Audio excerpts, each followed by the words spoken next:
A local boat captain is capturing must-see videos of whales right off of our coast. Heather Lake is live in Mission Bay this morning with how you can get these up-close experiences yourself. Heather, good morning.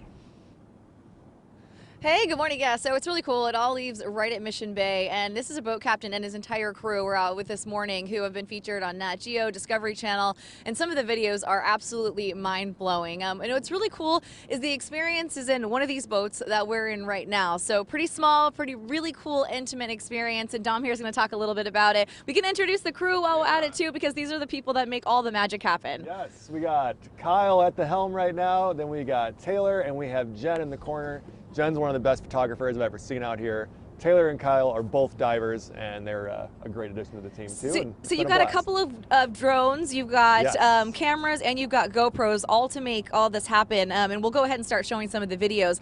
How is it that you're able to get so close to these whales? Because I know, like, one of your biggest messages is we kind of want to be one with nature. We don't want to disturb what's happening with the whale migration and what's going on in the ocean. So the biggest thing is, if you're going to be close to a whale, it's not you getting close to the whale, it's the whale coming to you.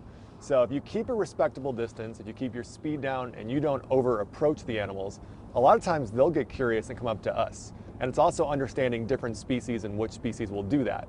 Humpback whales are certainly the most famous for it, and that's who we see in the spring and the fall.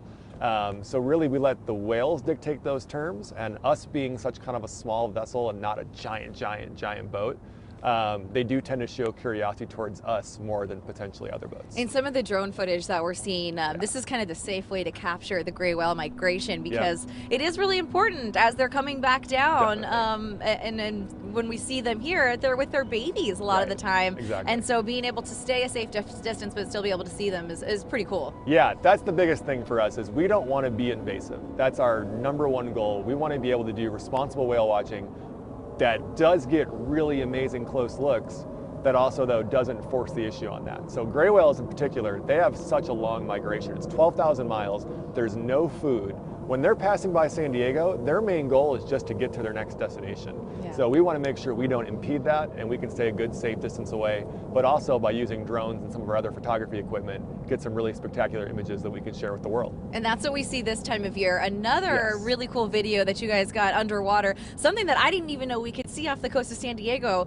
You saw orcas. Yeah, that was incredible. So we see killer whales probably 2 or 3 times a year in a good year.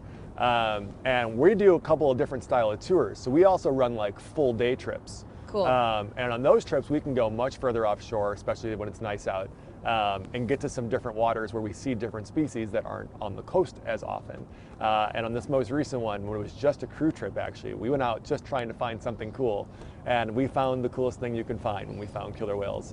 They're actually in the middle of hunting a pod of dolphins actually, which was exhilarating and kind of sad to see. Yeah, you're like, I don't know if I was ready for all of that. We weren't. We found them right as it was happening too. Oh, wow. So like right as they were about to go after this pod of dolphins, is right as Jen actually spotted them. Wow. She was so shocked, she couldn't actually say anything. Yeah. She was just pointing out like this, and that got Kyle's attention. And then Kyle goes, "Are those dolphin?" And I remember turning and seeing these giant 6-foot dorsal fins and just screaming, "No way!" Yeah, I mean, these are really special experiences and moments that people can have. There's video too where you kind of see this whale and you can see the size of the boat next to it. People, when they see this kind of drone video and you're like, "Ooh, that's a small boat." Number one, they're probably a little nervous, but then number two, this is the kind of boat where you're not going to get as seasick because you're in this smaller vessel. Kind of explain that, because that's probably one of the perks. Yeah, it's really rare. So since August of 2019, we've now run about 750 trips. I've only had 3 people ever get seasick in our company's history. So it's really rare. It's small boats typically do not get people seasick. It's actually bigger, large vessels that stop and rock more, where our boat doesn't really rock because we're just too small. We're going too fast to actually rock.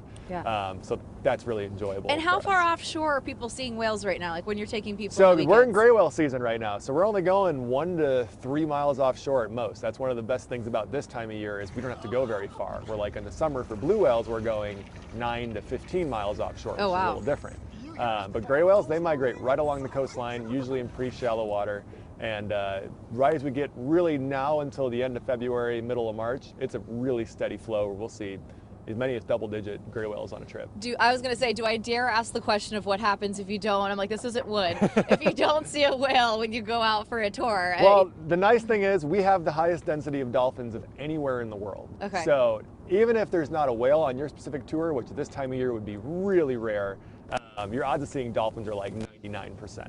Okay. And when I see dolphins, I'm not saying like you see 10, I'm saying hundreds to thousands, which Cool. on a small boat like this, they're at your fingertips, which is really cool. Cool. I love it. Dom, well, I will say this. Today is not your day. We won't be going out because the high surf advisory is making things pretty rough. We couldn't even get out of the bay. So call Dom, because as soon as the high surf advisory is over, the surf goes down, you'll be able to book all kinds of tours. And during the weekday, there's some really special moments because you could probably go out on a longer, more private excursion. Obviously, this is for your family. Bring your mask, but they are open during the pandemic, which is pretty cool because it's all about getting in the outdoors and seeing something new. I love it. Thank you for sharing this experience with us. Thank you, Heather.